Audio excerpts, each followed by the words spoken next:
جب میرے نبی نے اخلاق اچھے کیے، دشمن کو معاف کرنا. لیکن ایک آدمی آپ سوئے ہوئے تھے، آپ کی تلوار لٹکی تھی، ایک آدمی آیا، اس نے آپ کی تلوار اتاری اور یوں آپ کے یوں ماری پسلی میں، آپ اٹھ کے بیٹھ گئے. اب وہ قتل کے ارادے کے لیے آ چکا ہے اور تلوار یہاں ہے. کہتا من یمنعک منی، اب بول تمہیں کون بچائے گا؟ تو آپ نے مسکراتے ہوئے کہا اللہ. تو اس کے ہاتھ سے تلوار گر پڑی، تو آپ نے اٹھا لی، آپ نے یوں سیدھی کی، اب تو بچا، تجھے کون بچائے گا؟ تو کہنے لگا مجھے تو ہی بچائے گا.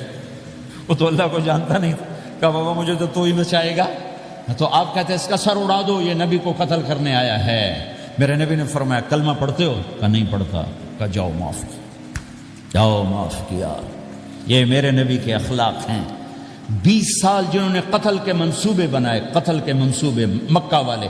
جب آپ مکہ میں فاتحانہ داخل ہوئے، ابو سفیان سب سے زیادہ آپ کو دکھ پہنچانے والوں میں پیش، تو آپ نے ابو سفیان کو عزت دی. جو ابو سفیان کے گھر میں داخل ہوگا اس کو کچھ نہیں کہا جائے گا. آپ تو ابو سفیان کو بلا کے سولی پہ لٹکاتے، اور آپ کہہ رہے ہیں جو ابو سفیان کے گھر میں جائے گا اسے کچھ نہیں کہا جائے گا، جو بیت اللہ میں ہوگا اسے کچھ نہیں کہا جائے گا. سارا مکہ سامنے، آپ یوں بیت اللہ کا دروازے پر یوں دونوں ہاتھ ایسے ٹکا کے کھڑے تھے. پھر آپ نے کہا میں کیا کروں گا اب تمہارے ساتھ؟ تو سہیل بن عمر نے کہا آپ کریم ہیں، کریم کے بیٹے ہیں. تو آپ نے کہا جاؤ میں نے معاف کیا. یہ اخلاق آج مٹ چکے ہیں. مردوں سے، عورتوں سے، علم والوں سے، خانقاہ والوں سے، تبلیغ والوں سے، سب زیرو ہوئے پڑے ہیں. جب تک یہ اخلاق زندہ نہیں ہوتے اسلامی زندگی قائم نہیں ہو سکتی، اسلامی معاشرت قائم نہیں ہو سکتی. اور دین دو چیزوں سے آگے پھیلتا ہے، ایک دعوت اور ایک اخلاق. دعوت اور اخلاق، دعوت اور اخلاق. دعوت نہیں ہوگی تو اخلاق وہیں پڑے رہ جائیں گے، اخلاق نہیں ہوں گے تو دعوت کوئی قبول نہیں کرے گا.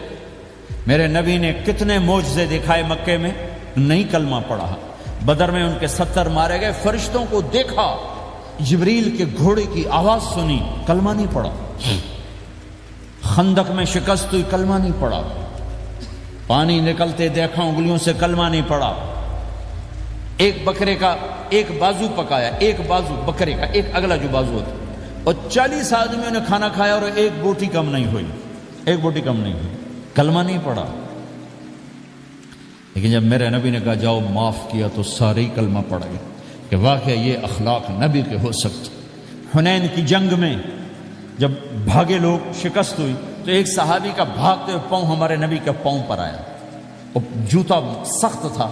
تو آپ نے کہا اوجعتنی، اور آپ کے ہاتھ میں چھڑی تھی، آپ نے اس کو یوں ماری، اوجعتنی. ارے تو نے مجھے کتنا زیادہ درد پہنچایا، دکھ پہنچایا. وہ بیچارے پگھل کے رہ گئے اور پریشان ہو گئے. اور فرماتے ہیں سارا دن میں پریشان، ساری رات پریشان کہ اللہ کے نبی کو میں نے تکلیف پہنچائی، اب میرا کیا بنے گا. اگلا دن ہوا تو اعلان ہو رہا تھا بھائی جس کا پاؤں نبی کے پاؤں پہ آیا تھا اس کو اللہ کے نبی بلا رہے ہیں. تو صحابی کہنے لگے میں نے سمجھا بس اب میری تو دنیا بھی گئی اور آخرت بھی گئی، اب میرے اوپر کیس بنے گا اور مجھے ڈانٹ ڈپٹ بھی ہوگی، میرا کتنا بڑا گھاٹا نقصان ہوگا. یہ حاضر ہوئے ڈرتے ڈرتے. تو آپ نے فرمایا میرے بھائی کل میں نے تمہیں چھڑی ماری تھی، وہ مجھے معاف کر دینا، اور یہ 80 اونٹ تمہیں ہدیہ دیتا ہوں، 80 کیملز یعنی 80 پراڈو، 80 رینج روور کا یہ میری طرف سے تمہیں ہدیہ ہے. وہ حیران پریشان. یہ میرے نبی کے اخلاق ہیں، یہ میرے نبی کے اخلاق ہیں. کانٹے بچھانے والی نے 4 دن آنا چھوڑ دیا، بیمار ہو گئی تھی. تو آپ نے کہا کیا بات ہے، وہ ہمارے راستے میں اب کانٹے کوئی نہیں ہیں. کہا جی وہ بیمار پڑی ہے جو کانٹے بچھاتے تھے. تو آپ اس کے گھر چلے گئے. ماں جی خیریت تو ہے، آپ ٹھیک تو ہیں؟ کہا بیٹا مجھے کلمہ پڑھا دے، بس تیرے اخلاق نے مجھے فتح کر لیا ہے. میرے بھائیوں یہ چیپٹر بھول چکے ہیں، بھول چکے ہیں، بھول چکے ہیں. جب تک یہ چیپٹر زندہ نہیں ہوگا زندگی اسلامی نہیں بنے گی، معاشرہ اسلامی نہیں بنے گا، اور آگے قوموں کے لیے اسلام کا دروازہ نہیں کھلے گا. ہمیں معاف کرنا آتا ہو، ہمیں گالی دینے والے کو دعا دینا آتا ہو، غیبت کرنے والے کی تعریف آتی ہو، اور غیبت کرنے سے، غیبت سننے سے اپنے آپ کو ایسے بچاؤ جیسے زہر سے بچاتے ہو، اسے آگ سے بچاتے ہو. ایک دوسرے کو نفرت کا بول نہ بولو ورنہ ساری زندگی تباہ و برباد ہو جائے گی۔ میرے رب کی قسم، میرے نبی نے کہا ایک زبان کا بول انسان بولتا ہے اور جہنم کی گہرائیوں میں گر جاتا ہے، اور ایک زبان کا بول انسان بولتا ہے اور جنت کے درجات پر چڑھ جاتا ہے۔ یہ زبان بہت طاقتور چیز ہے، میں ہر بیان میں اس کو دہرا رہا ہوں کہ جتنا یہ عمل ختم ہو چکا ہے اتنا کوئی عمل بھی نہیں ختم ہوا ہے۔ میرے نبی نے فرمایا معاذ تمہیں سارے دین کا خلاصہ بتاؤں؟ معاذ الا انبئک بملاک ھذا کلہ، میں تمہیں پورے دین کا خلاصہ بتاؤں؟ کون معاذ جس کے ہاتھ میں علماء کا جھنڈا ہوگا؟ کون معاذ؟ میں ابھی مئی میں ان کے اردن اجتماع میں گیا، آگے ان کے اربد میں گئے، آگے وہاں ان کا مقبرہ ہے 18 کلومیٹر۔ میں گیا، کمرے میں داخل ہوا تو سارا کمرہ خوشبو سے مہک رہا تھا، اور مجھے ایک شخص نے بتایا یہ خوشبو 24 گھنٹے یہاں آتی رہتی ہے۔ جن کو 18 ہجری میں انتقال ہوا، 1417 سال ہو گئے مرے ہوئے، اور قبر سے خوشبو آ رہی۔ اس آدمی کو سمجھایا کیسے اور بتایا کیا؟ معاذ تمہیں سارے دین کا خلاصہ بتاؤں؟ کہا جی بتائیں۔ تو آپ نے یوں کیا، اپنی زبان نکالی اور اس کو پکڑا انگلی سے، پھینکا، کف ھذا، معاذ اس زبان پہ قابو پا جا، یہ پورا دین ہے۔ یہ زبان آج کھل گئی ہے۔ حضرت لقمان علیہ السلام کا فرمان ہے، بیٹا میں چپ رہنے پہ کبھی نہیں پچھتایا، میں ہمیشہ اپنے بول پہ پچھتایا ہوں۔ معاذ نے کہا یا رسول اللہ زبان کے بول پہ پکڑ ہوگی؟ کہ تیرا بھلا ہو جائے معاذ، سب سے زیادہ جہنم میں دھکا دینے والی زبان ہوگی۔ اور ایک صحابی ہیں ابو دجانہ۔ کون ابو دجانہ؟ السابقون الاولون من المہاجرین والانصار، اس میں پہلی صف کے صحابہ۔ کون ابو دجانہ؟ جب آپ حج پر گئے تو اپنی جگہ مدینے کا امیر ابو دجانہ کو بنائے۔ ابو دجانہ حج میں شریک نہیں ہوئے، کہ آپ نے اپنی جگہ ان کو اپنا نائب بنا کے وہاں کھڑا فرمایا ابو دجانہ میری جگہ پر مدینے کا امیر ہے، یہ وہ ابو دجانہ ہیں۔ کون ابو دجانہ؟ جو جنگ بدر سے لے کر آخری حج تک ہر سفر میں شریک ہیں،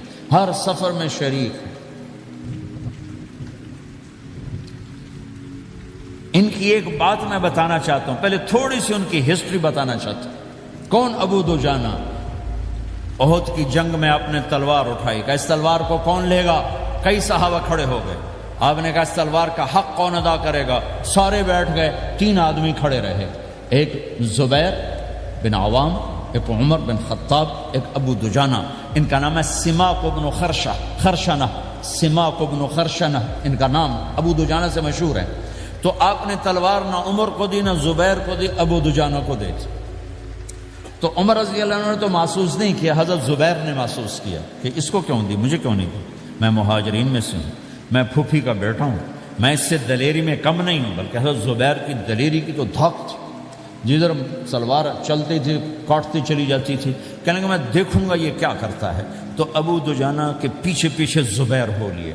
تو ابو دجانہ نے جو حملہ کیا تو 3000 کا لشکر تھا، اس کو چیر کے پار نکل کے، پورے لشکر کو کاٹ کے پار نکل کے، اور آگے عورتیں کھڑی تھیں جو مکے کے لشکر کو تیار کر رہی تھیں۔ نحن بنات طارق نمشی علی النمارق مشی القتل بوارقی المسک فی المخالقی المسک فی المفارقی والضر فی المخالقی ان تقبلوا نعانقی وتدبروا نفارقی فراق غیر وامقی۔ یہ گانا گا رہی تھی اور ان کو تیار کر رہی تھیں۔ تو جب ابو دجانہ کی تلوار نظر آئی تو سب بھاگی، ہندا پکڑی گئی۔ تو آپ نے یوں اپنی تلوار ہندا کے سر پر رکھی، انہوں نے چیخ ماری، تلوار ہٹا لی۔ تو زبیر پیچھے پیچھے کہ کیا کیا؟ جنگ میں اگر کوئی عورت حصہ لے اسے مارنا جائز ہے، ویسے جائز نہیں ہے، عورت کو، بچے کو، بوڑھے کو ہاتھ لگانا جائز نہیں ہے۔ تو انہوں نے کہا تلوار کیوں نہیں چلائی؟ کہا میرے محبوب کی تلوار ہے، عورت کے خون سے رنگین کر کے اس کی شان نہیں گھٹانا چاہتا، یہ میرے نبی کی تلوار۔ پھر واپس ہوئے، پھر اٹیک کیا اور پھر مجمع کو چیر دیا. سامنے ایک آدمی آ رہا تھا ہاتھی کی طرح، اتنا لمبا موٹا تازہ. تو زبیر کہنے لگے میرے جی میں آیا کبھی اس کی ٹکر ہونا پھر میں دیکھوں ابو دجانہ کیا چیز ہے. تو اللہ کا کرنا ایسا ہوا ابو دجانہ دونوں آمنے سامنے ہو گئے. تو وہ ایسے شاہ سوار تھے کہ دونوں طرف کے لشکر ذرا تھم گئے اور وہ دونوں بھڑ گئے. ابو دجانہ کے اپنے جوہر، اس پہلوان کے اپنے جوہر، غبار اٹھا، مٹی اٹھی، اور اس کی اپنی طاقت، ان کی اپنی طاقت. انہوں نے ابو دجانہ کو اس نے زخمی کر دیا. ابو دجانہ نے جو جوش میں آ کے ماری تلوار، اس کو لگی یہاں، تو اتنی طاقت سے لگی کہ اس کے نیچے اتر کر 2 ٹکڑوں میں تقسیم کر دی. ماری تو ایک حصہ ادھر ایک حصہ. پھر یوں دیکھا اور اپنے چہرے سے لوہے کی ٹوپی اتاری. کما ترا انا ابو دجانہ، کیا دیکھ رہے ہو؟ میں ہوں ابو دجانہ. تلوار صحیح لی ہے میں نے، غلط نہیں لی. یہ ابو دجانہ ہیں. اور جب شکست ہو گئی احد کی جنگ میں اور پھر 10-12 آدمی نے آپ کو گھیرے میں لیا ہوا تھا، ان میں ایک ابو بکر تھے، عمر تھے، علی تھے، طلحہ تھے، زبیر تھے، سعد بن ابی وقاص تھے، اور سہل بن حنیف تھے، عبادہ قتادہ بن نعمان تھے، اور ابو دجانہ تھے رضی اللہ تعالی عنہم. ان میں سے ایک ابو دجانہ بھی تھے. اور یمامہ کی جنگ میں ابو دجانہ شہید ہوئے. یمامہ کی جنگ میں شہید ہوئے. یہ ابو دجانہ کی تھوڑی سی سیرت آپ کے سامنے آئی ہے. اس کے بعد اب آپ ان کے قول کو سنو تاکہ اس کا وزن آپ کے سامنے آئے. یہ بدر کے شریک ہیں. اللہ کے نبی نے کہا بدر کا صحابی جو مرضی کرے بخشا گیا. یہ صلح حدیبیہ کے شریک ہیں. اللہ نے قرآن میں کہا لقد رضی اللہ، میں ان سے راضی ہو گیا. یہ صحابی ہیں. اللہ نے کہا کلا وعد اللہ الحسنی، اے میرے نبی تیرے ہر صحابی کے لیے جنت کا وعدہ ہے. اور اب یہ کیا کہتے ہیں؟ یہ کیا کہتے ہیں لوگو؟ ان ارجع عملی عند،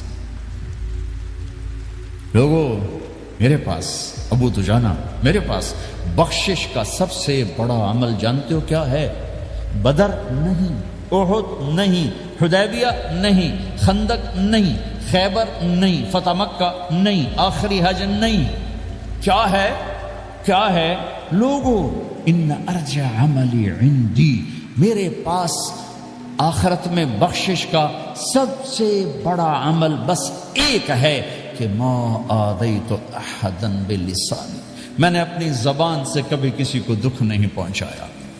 ولا اجد فی قلبی غلا لاحد، اور میرے دل میں کسی کے لیے بغض کوئی نہیں ہے، بس یہ میری بخشش کا عمل ہے. تو بھائیو، نبی کے اخلاق میں 2 چیزیں لے لو. ایک زبان سے کسی کو دکھ نہ دو، ایک دل میں کسی کا بغض نہ رکھو. اللہ کی قسم بغیر حساب کتاب کے جنت میں جاؤ گے. بڑے بڑے جنید بغدادی اور بڑے بڑے معرفت والے تمہیں دیکھتے رہ جائیں گے. تمہاری رفتار اتنی تیز ہوگی کہ تمہیں وہی پکڑ سکے گا جس کا یہ 2 عمل تم سے زیادہ اچھا ہوگا. جس روڈ پہ رش ہوتا آپ وہاں سے گاڑی ہٹا لیتے ہو، ادھر نہیں جانا، ادھر رش ہے، وہ سائن وغیرہ آپ کو آ جاتے ہیں کہ بھائی ادھر بلاک ہے، ادھر نہیں جانا، ادھر جانا ہے. تو جہاں روڈ پہ رش ہوتا ہے تو قیمتی سے قیمتی گاڑی کی رفتار بھی آہستہ ہو جاتی ہے، اور جہاں روڈ خالی ہوتا ہے تو پرانی گاڑی بھی بھاگے جا رہی ہوتی. ہمارے یہاں پرانی گاڑی ہوتی ہے نا، پرانی بسوں کے پیچھے لکھا ہوتا ہے نہ انجن کی خوبی نہ ڈرائیور کا کمال، خدا کے سہارے چلی جا رہی ہے.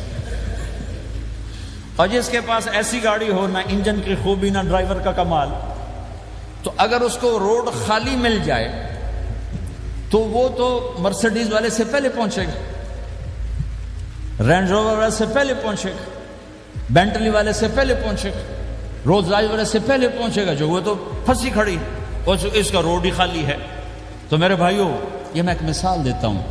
عبادات کی روڈ پہ بہت رش ہے. نمازی بے شمار ہیں، روزے دار بے شمار ہیں، عمرے والے بے شمار ہیں، حج والے بے شمار ہیں، اور تہجد گزار بے شمار ہیں، علماء بے شمار ہیں، حافظ بے شمار ہیں، ذکر والے بے شمار ہیں. بہت رش ہے، تبلیغ والے بے شمار ہیں.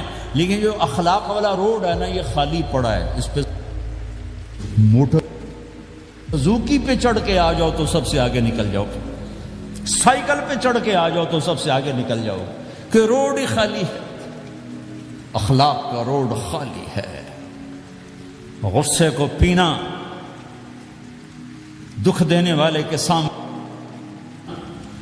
درد دینے والے کو خوشیاں دینا، گالی دینے والے کو دعا دینا، کرو تو صحیح۔ میرے رب کی قسم اس میں وہ لذت ہے کہ ساری دنیا کی لذتیں تمہیں بھول جائیں گی اگر یہ لذت تمہیں مل گئی۔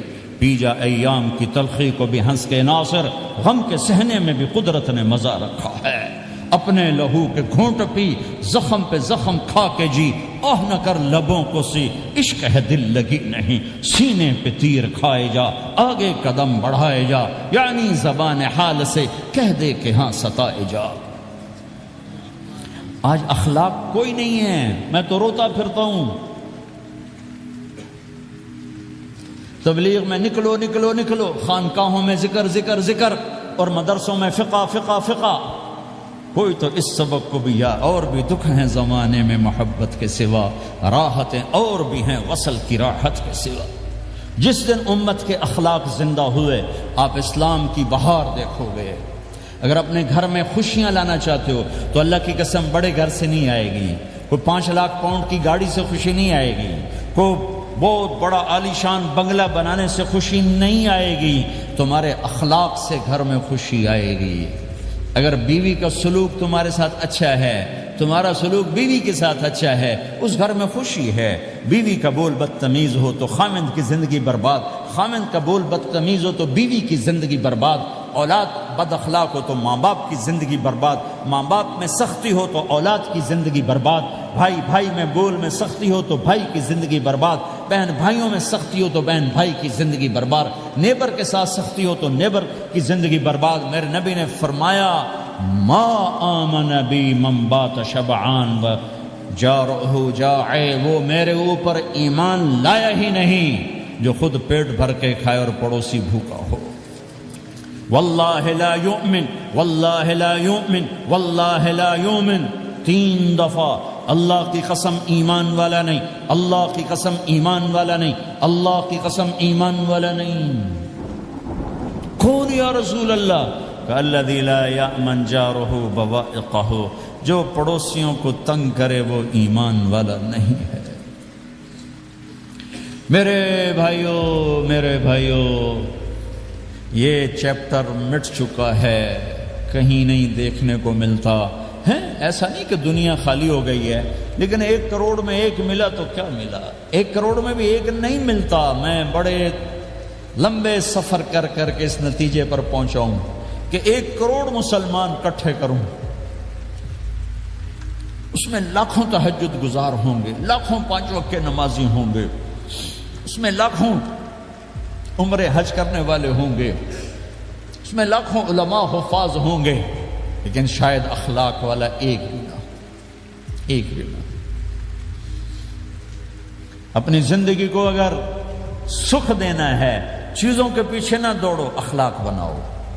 مقدر کی چیزیں ملیں گی، کمائیوں میں حلال لاؤ، حرام سے بچو، سچ پہ آؤ، جھوٹ سے بچو، دھوکہ نہ دو کسی کو، ورنہ زندگی ویران ہو جائے گی۔ ٹیکس بچانے کے لیے جھوٹ نہ بولو، ورنہ دل کالا ہو جائے گا۔ جھوٹ پیسے کی خاطر، لعنت ہے اس دولت پر، لعنت ہے اس ملک پر۔ ہے کیا مثالیں اس امت نے قائم کی ہیں، اچھوں سے برے، بروں سے اچھے ہمیشہ پیدا ہوتے چلے آئے۔ یزید فاسق، فاجر، ظالم، 3 بر اعظم کی حکومت چھوڑ کے مر رہا ہے، 34 سال کی عمر، اور بعض آتا ہے 38 سال کی عمر، 40 سال کو نہیں پہنچا، 40 سال سے پہلے مر گیا۔ اس کا بیٹا معاویہ بن یزید رضی اللہ تعالیٰ عنہ، 3 بر اعظم کی حکومت، 3 بر اعظم کی حکومت، 40 دن حکومت کی، 40 دن، پھر اپنے سارے خاندان کو اکٹھا کیا اور کہا دیکھو لوگو، جس حکومت کے نیچے حسین کا خون گرا ہو، میں اس حکومت پہ لعنت بھیجتا ہوں۔ یہ ہے تمہاری حکومت، جس کو مرضی دے دو، مجھے نہیں چاہیے۔ 3 بر اعظم کی حکومت چھوڑ دی، صرف 22 سال کی عمر میں، 22 سال کی بھرپور جوانی کی عمر میں حکومت کو لات مار دی۔ میں چند پاؤنڈ کے لیے سچ کو لات مار دوں؟ میں چند پاؤنڈ کے لیے انسانوں کو دھوکہ دوں؟ تو بھائیو سچ کے عادی بنو۔ بڑا عالی خلق ہے سچ بولنا، بڑے عالی اخلاق ہیں، لوگوں کو نفع پہنچانا، لوگوں کے سامنے میٹھا بنو، کڑواہٹ اندر رکھو، مٹھاس تقسیم کرو، پوری دنیا میں دین زندہ ہوگا۔ اس نقل و حرکت، یہ دعوت کی نقل و حرکت، میں بولٹن میں آج سے 31 سال پہلے بھی آیا تھا، 20 آدمی نہیں اکٹھے کر سکے تھے ہم، سارے دن کے گشتوں کے بعد۔ ایک گرجا مسجد تھا اس وقت، تو ہم کو 50 آدمی اکٹھے نہیں کر سکے تھے، آئیے ہزاروں کا مجمع ہے، اس کے پیچھے پتہ نہیں کتنی محنتیں ہوئی ہیں، تب جا کر یہ رنگ بنا ہے، اس لیے کہ شکل بنی ہے، اس میں رنگ بھرنے کی ضرورت ہے، اور وہ ہے میرے نبی کے اخلاق، میرے نبی کی مبارک زندگی، جس میں درگزر، جس میں معاف کرنا، جس میں میٹھا بول، جس میں چھوٹا بن جانا اور دوسرے کو بڑا بنانا، جس میں سچ بولنا، جس میں دھوکے سے بچنا، یہ مسلمان کی شان ہے۔ تو ہمارے تو نوجوان یہاں کی لڑکیوں کو دھوکہ دیتے ہیں، پیپر بنانے کے لیے یہاں کی لڑکیوں سے شادی کرتے ہیں، ان کی زندگیاں برباد کر دیتے ہیں، اپنا ایمان خراب کرتے ہیں، ان کی زندگی خراب کرتے ہیں۔ مسلمان ہی دھوکے باز بن جائے تو لوگوں کو راہبری کون دے، راہبر کون بنے گا؟ تو میرے بھائیوں، اللہ اس کے رسول کو ڈھونڈنے کے لیے یہ تبلیغ کی محنت ہے، در در پھرو، اور یہ دو باتیں بن جائیں، ایک ہماری عبادات ٹھیک ہو جائے، ایک ہمارے اخلاق ٹھیک ہو جائے، اس کو لے کر جب ہم پھریں گے تو اللہ کے فضل سے ایک لہر چلے گی جو دنیا کے ہر آخری کونے تک پہنچے گی، ہر گھر کو اللہ تعالیٰ توحید کے نور سے روشن کر دے گی۔ اس کے لیے ہم وقت مانگتے ہیں کہ یہ ایک زندگی ہے جو میرے 1.25 گھنٹے کی تقریر سے 1.5 گھنٹے کی تقریر سے قابو میں نہیں آئے گی، اس کو سیکھنے کے لیے وقت مانگتے ہیں۔ نکلو میرے بھائیوں، اور آج تک جو اللہ پاک کے ساتھ، اللہ کے رسول کے ساتھ کوئی جنگ کی، اس سے صلح کر لو، کسی سے لڑے ہوئے ہو فوراً صلح کر لو، اس کو بھی منا لو، اس سے بھی مان جاؤ، کسی سے روٹھے نہ رہو، کسی سے قطع تعلق نہ کرو، سب سے سلام کرو، دل کو صاف رکھو۔ ابو دجانہ جیسی ہستی فرماتے ہیں کہ میری بخشش کا عمل یہ ہے کہ زبان سے دکھ نہیں دیا، دل میں بغض کوئی نہیں، اور وہ کہتے ہیں یہ میرا سب سے بڑا عمل ہے۔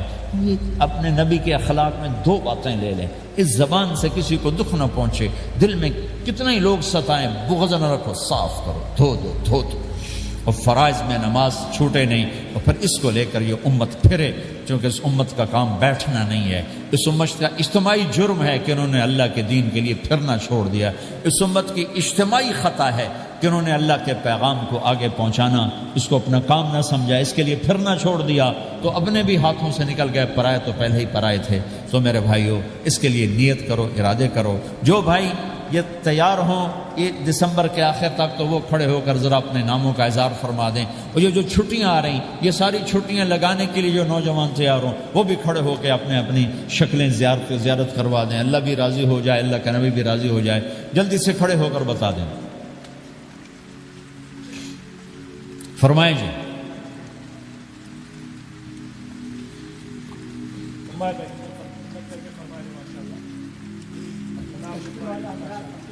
بولو بھائی، یہ چھٹیاں تو ماشاءاللہ ہوتی ہیں، اس میں نوجوانوں کو نکلنا چاہیے۔ اکثر نوجوان بیٹھے ہیں، اٹھو بھائی۔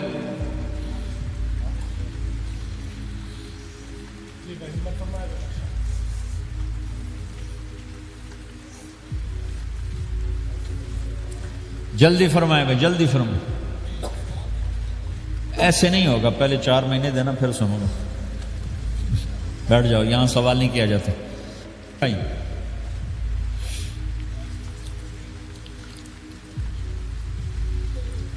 جلدی سے بتائیں بھائی، جلدی سے بتائیں بھائی،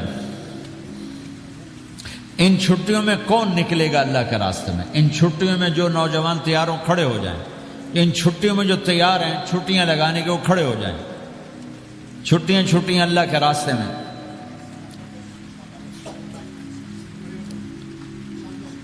ہاں بھائی، فرمائیں جی، فرمائیں جی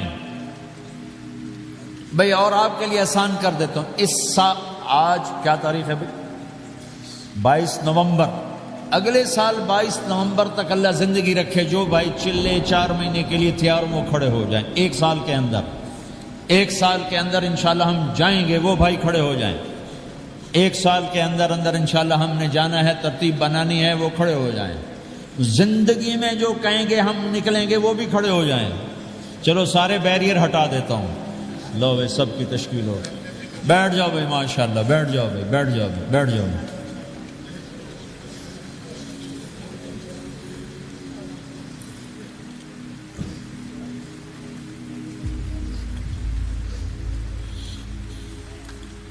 آوے بیٹھ جا، میں دعا کرتے ہیں۔ دعا سے پہلے تھوڑی سی بات کرنا چاہتا ہوں، سن لیں پھر انشاءاللہ دعا کر سکتے ہیں۔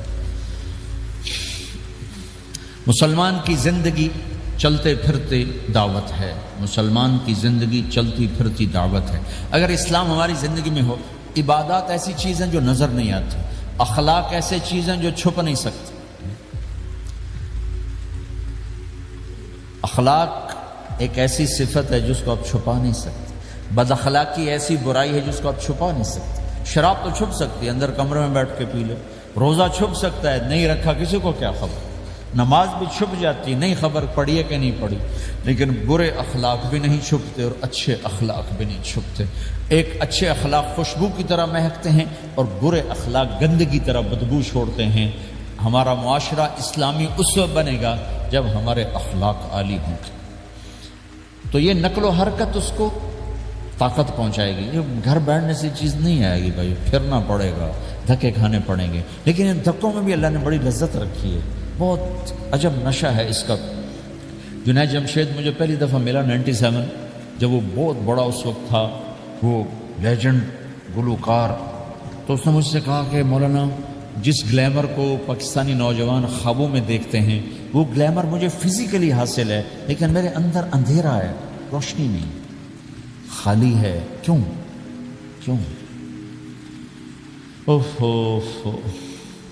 میں نے کہا تمہارے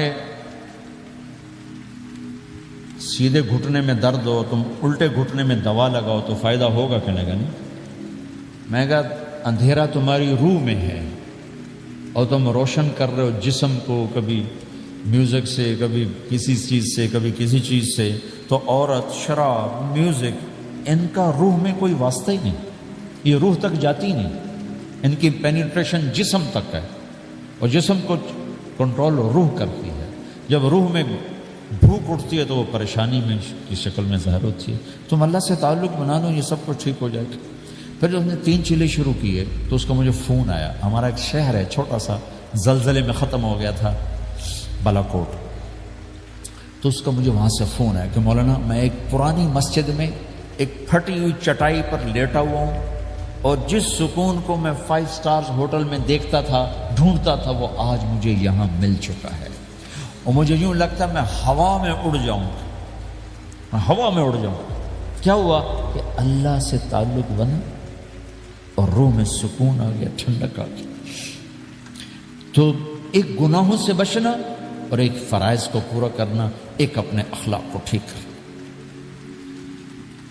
یہ چند ایک کام ہیں جو کر لے گا اللہ اسے آباد کر دے گا۔ جہاں ہو نماز نہ چھوٹے، رمضان آ جائے روزے نہ چھوٹے، زکوٰۃ فرض ہو جائے خوشی سے ادا کریں،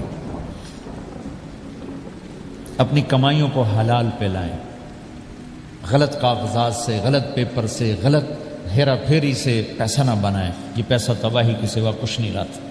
اپنی حلال کمائی کرو، کہ میرے نبی کا فرمان ہے جو صبح سے شام تک حلال کمانے میں تھکتا ہے اس کے اس دن کے سارے گناہ معاف ہو جاتے۔ سعد بن معاذ بیٹھے تھے، ان کے ہاتھوں پر اللہ کے نبی کی نظر پڑی تو ہاتھ بڑے سخت تھے، تو ہم نے کہا سعد تیرے ہاتھ اتنے سخت کیوں ہیں؟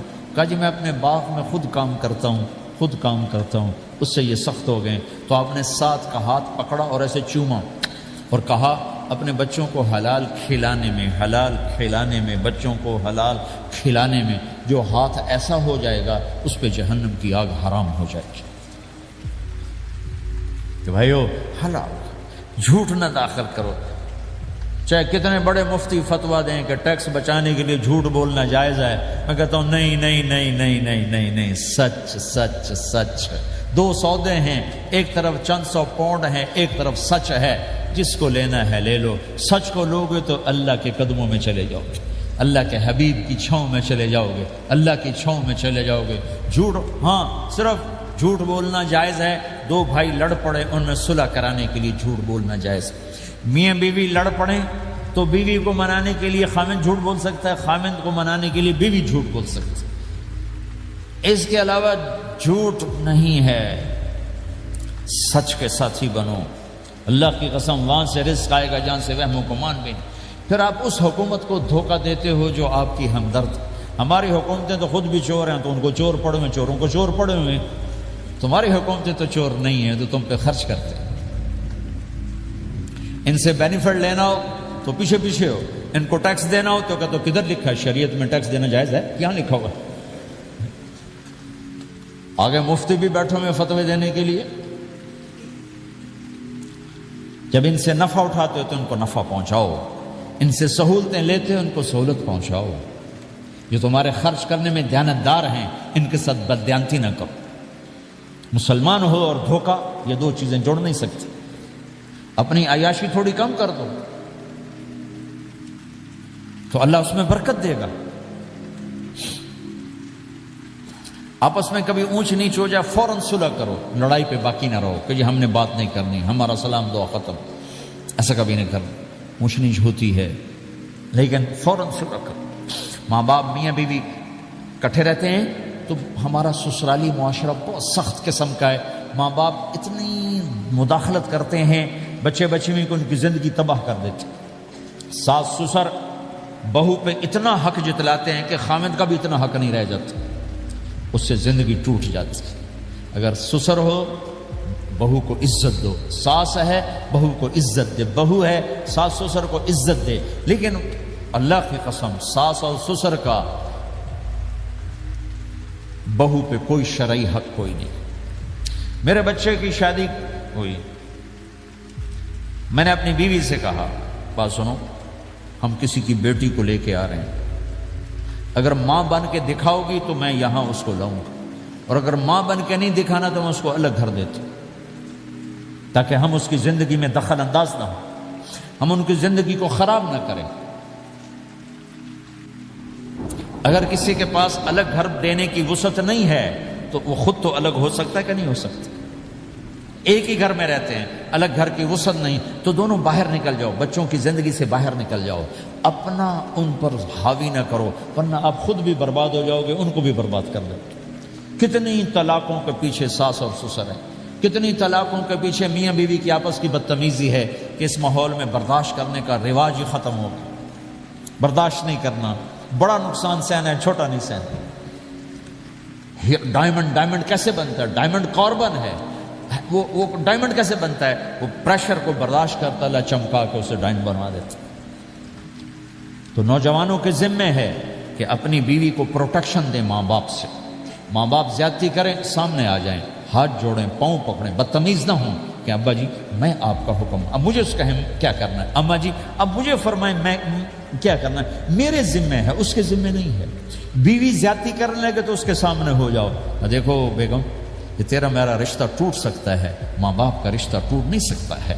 ماں باپ کا وہ رشتہ ہے جسے توڑا نہیں جا سکتا، نکاح تو ایک بول پہ ٹوٹ جاتا ہے۔ میں تیری ہر ضرورت پوری کروں گا لیکن تو میرے ماں باپ کے لیے تکلیف کا باعث نہ بن، یہ مرد کی ذمہ داری ہے۔ ہم یہ معاشرہ بھلا چکے۔ ہمارے پڑوسی ذمہ دار تھے، ان کے بچے کے نکاح میں گیا تو وہ مجھ سے کہنے لگے مولانا میری بیگم نے مجھ سے کہا کہ دیکھو ہم زندگی گزار چکے ہیں، اب یہ بچے زندگی شروع کرنے لگے ہیں، تو پہلے میرے بیٹے کے لیے الگ گھر بنا اور اس کی بیوی کی ڈولی کو وہاں لے کے آ، میرے گھر میں نہ لانا کہ ایسا نہ ہو ہم میاں بیوی بچوں کی زندگی خراب کر دیں۔ تو پہلے میں نے بیٹے کا گھر بنایا ہے، اب اس کی شادی کر رہا ہوں، اس کی بیوی کی ڈولی وہاں اترے گی، میرے گھر میں نہیں اترے گی کہ ہم دونوں میاں بیوی کہیں ان کو خراب نہ کر بیٹھے۔ اور ہر آدمی کے پاس تو اتنے وسائل نہیں ہیں کہ وہ الگ گھر دے، لیکن یہ وسائل تو سب کے پاس ہیں کہ ان کی زندگی سے نکل جائے۔ ہاں ان میں کوئی کھٹ پٹ ہو جائے تو صلح کرانے آئیں، لیکن ہوتا کیا ہے کہ لڑکے کے ماں باپ اپنے بیٹے کے حمایتی ہوتے ہیں، لڑکی کے ماں باپ اپنی بیٹی کے حمایتی ہوتے ہیں اور آپس میں جنگ شروع ہو جاتی، نہ یہ نیچے ہوتا ہے نہ وہ نیچے ہوتا ہے۔ نئی شادی ہوتی، زندگی گزارنے کا پتہ نہیں ہوتا، ٹھوکریں کھاتے ہیں تو ان کو سنبھالنے کی ضرورت ہوتی ہے، لیکن ہوتا کیا ہے کہ ماں باپ اپنے بیٹے کے کان میں نا بیوی کی شکایتیں لگاتے رہے، یہ کرتی ہے، یہ کرتی ہے، یہ کرتی ہے، اور وہ بچی کو اس کے ماں باپ کہتے رہے کہ یہ کرتے ہیں، یہ کرتے ہیں، یہ کرتے ہیں، زبان پر ٹیپ لگا رہے. تو آپ کی زندگی روشن ہو جائے، آپ کا جیون خوبصورت ہو جائے. اور کبھی اونچ نیچ ہو جائے تو معافی مانگو، فوراً معافی مانگو. میاں بیوی لڑ پڑیں اور پھر صلح کر لیں تو اللہ کو یہ عمل اتنا پسند ہے کہ ان کی صلح پر پچھلے سارے گناہ ان کے معاف کر دیتے. قرآن کی ایک آیت اتری ہی میاں بیوی کی لڑائی پر تھی. ایک خامد اپنی بیوی پہ بڑے ناراض ہو، مسجد میں بیٹھے بیٹھے انہوں نے نیت کی گھر جاؤں گا اور بیوی کی ٹھکائی کروں گا. یہ انہوں نے نیت کی، مسجد میں بیٹھے بیٹھے نیت کی گھر جاؤں گا میں ان چنگا لتر پھیرنا ہے. میرے اللہ تو آسمان زمین اللہ کے لیے تو سب برابر ہے دیکھنا. تو اللہ پاک نے اسی وقت قرآن اتارا، اسی وقت یا ایھا الذین آمنوا ان من ازواجکم و اولادکم عدوا لکم فاحذروہم. اے ایمان والو، بیوی بچے اولاد، عدوکم نہیں کہا، عدو لکم، بیچ میں لام لائے ہیں یہ بتانے کے لیے کہ عدو اصلی معنی میں نہیں ہے، یہ اس معنی میں ہے کہ اے ایمان والو تمہارا بیوی بچوں کے ساتھ ٹھائیا ہو سکتا ہے، کھٹ پٹ ہو سکتی ہے، جھگڑا چھوٹا موٹا ہو سکتا ہے. کیا کرنا ہے؟ فاحذروہم، اس سے بچنا ہے، بڑھانا نہیں، بچنا ہے. کیسے بچنا ہے؟ ان تعفو، اس جھگڑے کو بڑھانا نہیں، مٹانا ہے. وتصفحوا، اس کا اثر دل سے مٹانا ہے. وتغفروا، پھر دوسرے کو معاف کرنا ہے. یہ تین کام میاں بیوی کرو، اگلا میں کروں گا. فإن اللہ غفور الرحیم، تمہارے پچھلے میں سارے معاف کر دوں. تو اگر اس مجمع میں کوئی بیوی سے لڑا بیٹھا ہے تو جاتے جا کے صلح کر. کوئی ماں باپ سے لڑا بیٹھا ہے تو جاتے جا کے صلح کر. کوئی ماں باپ بچوں سے ناراض ہیں، جا کے خود مان جائیں.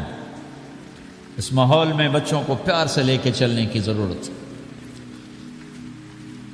میرے نبی کی زندگی محبت کا شاہکار ہے. ساری زندگی کسی کو ڈانٹا نہیں، ساری زندگی کسی کو ڈانٹا نہیں، اپنی وجہ سے، اپنی وجہ، کسی پہ ہاتھ نہیں اٹھایا، اپنی وجہ سے. حسن انس فرماتے میں نے 10 سال اللہ کے نبی کی خدمت کی، ایک دفعہ نہیں کہا یہ کیوں کیا، ایک دفعہ نہیں کہا یہ کیوں نہیں کیا. تو بھائیو یہ خوبصورت زندگی ہے. آپ کے ہاں تو خادم نہیں ہوتے، سارا گھرانہ ہی خادم ہوتا ہے. تو میں پاکستان میں ہوں تو میں اگلا چیپٹر بیان کرتا ہوں کہ نوکروں کے ساتھ بھی اچھا سلوک کرو.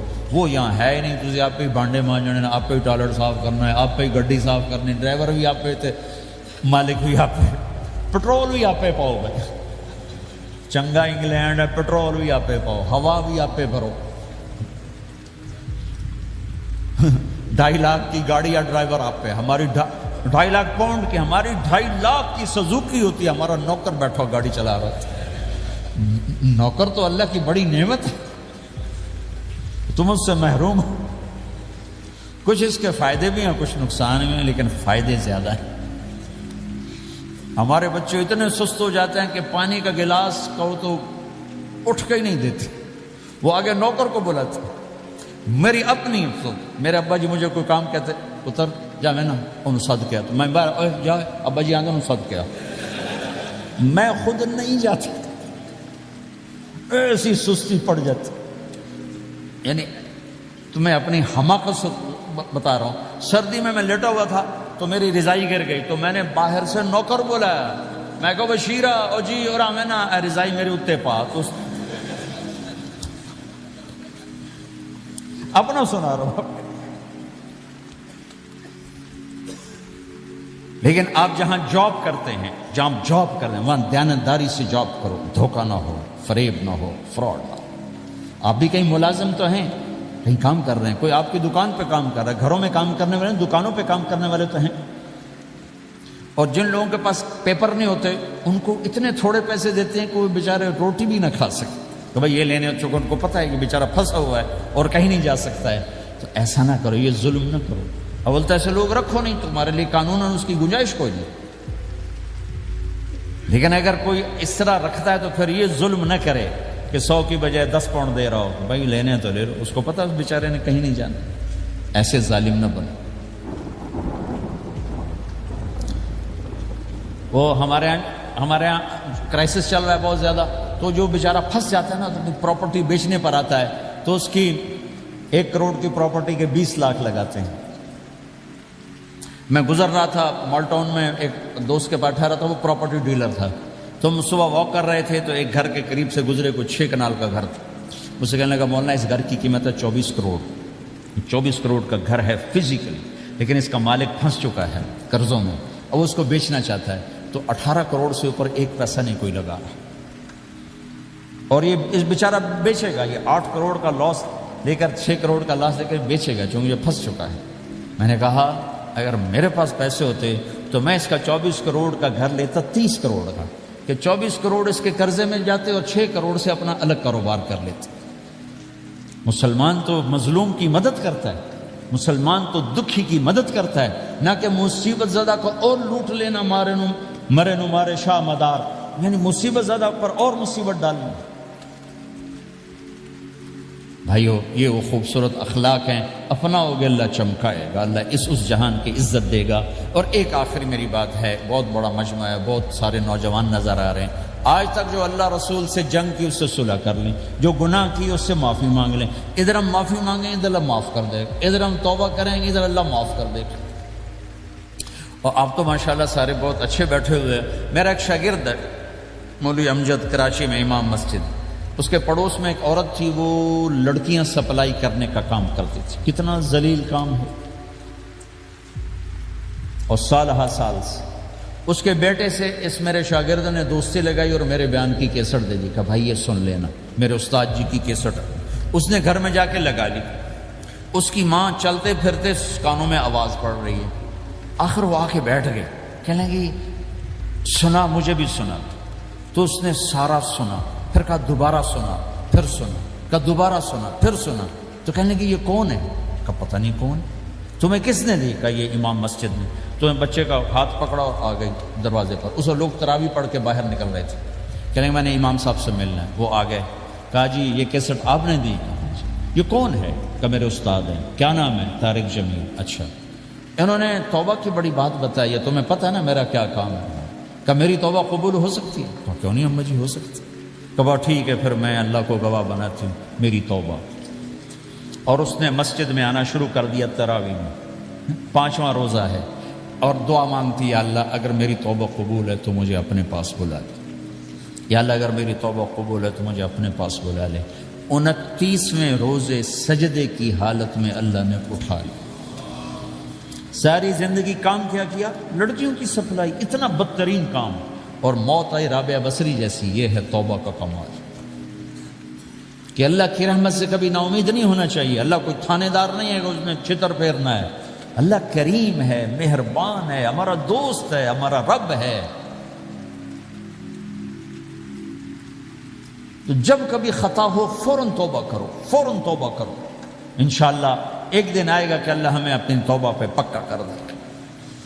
تو یہ نیت تو کرو سارے جتنے بیٹھے ہو، بوڑھے جوان، کہ پچھلے پر ہم توبہ کرتے ہیں. کرتے ہو نیت؟ کہو یا اللہ میری توبہ، پھر کہو یا اللہ میری توبہ، پھر کہو یا اللہ میری توبہ.